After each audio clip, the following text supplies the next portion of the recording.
Koondise peatreener Indrek Küüts, Eestile oli täna hea päev Karl Kert Junior DM-il 16 parima seas. Kuidas sa Karli tänast mängu kommenteerid?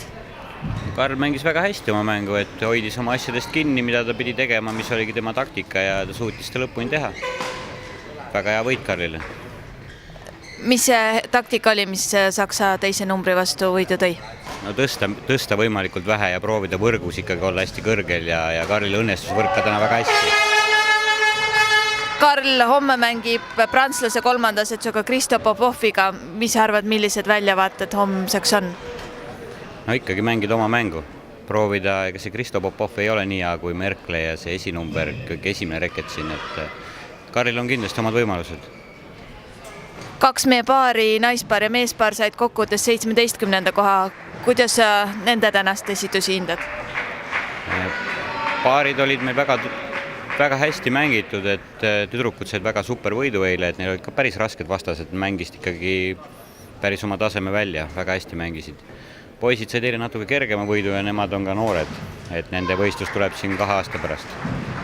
Kui vaadata meie teisi üksikmängijaid, Hans-Christian Pilve, Ramona Üprus, Kätlingus, Karina Kapanen, kuidas sa nende mängudega rahule jäid? Karinal ja Kätlinil olid muidugi väga tugevad vastased, aga Ramona ja Hans mängisid väga tugeva mängu, kahjuks kaotasid 3 game'is, aga järgmine kord. Kui sa nüüd võrdled meie mängijaid ja teiste riikide parimaid, mis on see, milles me oleme Euroopa tasemel konkurentsis ja mis on see, millega tuleks peale EM-i hakata taas tööle? Ega otsest ei olegi nagu selliseid kindlaid nagu asju, milles me maha jääme, et see on mahajäämus on pigem natukene igal pool, natukene tuleb oma mängutaset tõsta, keskmist taset tuleb tõsta. Mis sa arvad, millised väljavaated on meie noorematel koondislastel, kes järgmine aasta U17 EM-il osalevad, Ramona Kätlingus, Tauri Kilk ja siis 2 aasta pärast U19 EM-il?